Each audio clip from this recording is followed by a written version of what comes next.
Hello everyone, আমি তোমাদের জোনাকি। সকলকে আগেই জানাই শুভ নববর্ষ। ব্লগটা একটু দেরিতেই পোস্ট হচ্ছে জানি, কিন্তু নববর্ষের শুভেচ্ছা তো সবাইকে জানাতেই হবে।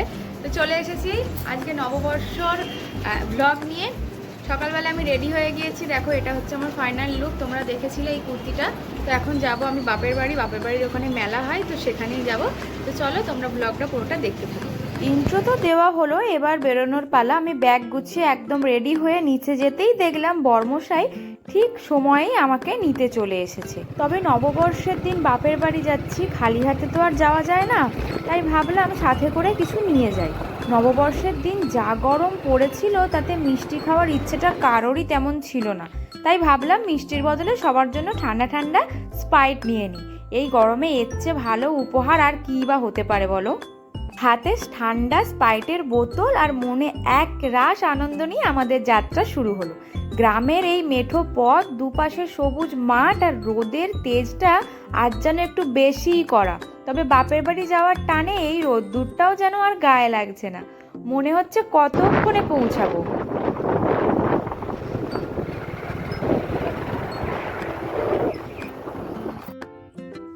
তো চলে এসেছি আমি বাপের বাড়ির এখানে। দেখো এখানে লাউ বন হয়েছিল, লাউ বনটা বাপি পরিষ্কার করে ফেলেছে। চলো যাই। আমার অবস্থা দেখো, এই যে ব্যাগপত্র নিয়ে আমার মা কি করছে চলো দেখি। ও মা, এসে পড়েছি, দরজা খোলো, দরজা খুলিয়ে দেখ না গো, হাবুল এসেছে। নাও এটা ধরো, তোমার জন্য ঠান্ডা ঠান্ডা এনেছি। ঠান্ডা ঠান্ডা আবার এসে পড়েছি। শুভ নববর্ষ, শুভ নববর্ষ, শুভ নববর্ষ গপু সোনা। এখানে আমার বোন আছে। শুভ নববর্ষ।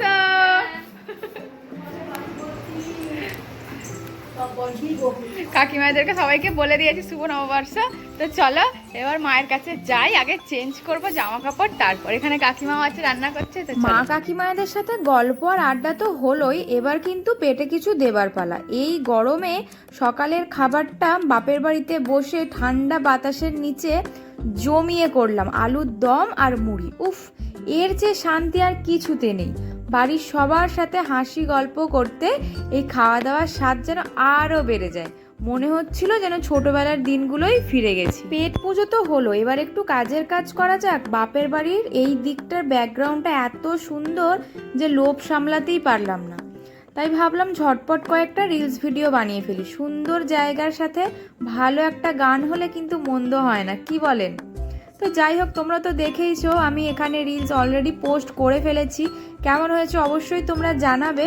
আর চলো, আমি কিন্তু এই ব্যাকগ্রাউন্ডে সত্যি আমার খুব ভালো লাগে, আর এখানে না ছবিগুলোও খুব ভালো আসে।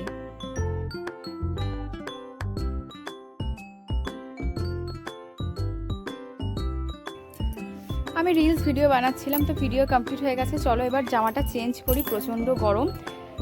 তোমরা ভিডিওটা দেখতে থাকো। চলো এবার যাওয়া যাক, প্রচণ্ড গরম লাগছে। আর আমার ব্যাকগ্রাউন্ডগুলো দেখো কি দারুণ লাগছে না? ফুলটা দেখো, জাস্ট ওয়াও, খুব সুন্দর লাগছে। প্রচণ্ড রোদ। আমি বোনের কাছে বসে আছি হাই স্পিডের ফ্যান চালিয়ে, আর এই যে আমার বোন আবার আইসক্রিম কিনে এনে আমাকে দিয়ে গেল। চলো এখন আইসক্রিমটা খাই।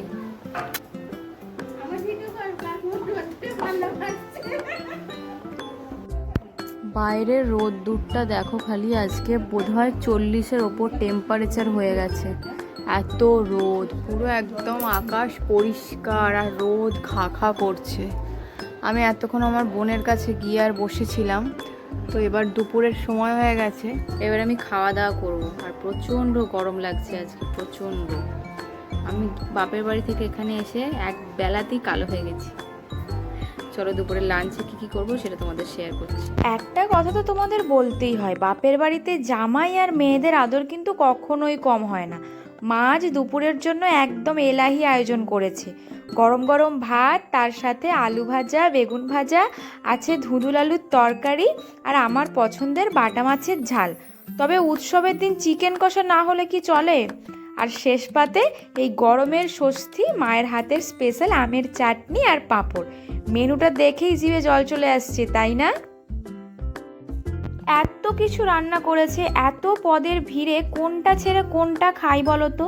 সত্যি বলতে নিজের বাড়িতে তো রোজই রান্না আর খাওয়া হয়েই থাকে, কিন্তু বাপের বাড়িতে বসে মায়ের হাতের এই রান্নার স্বাদই আলাদা।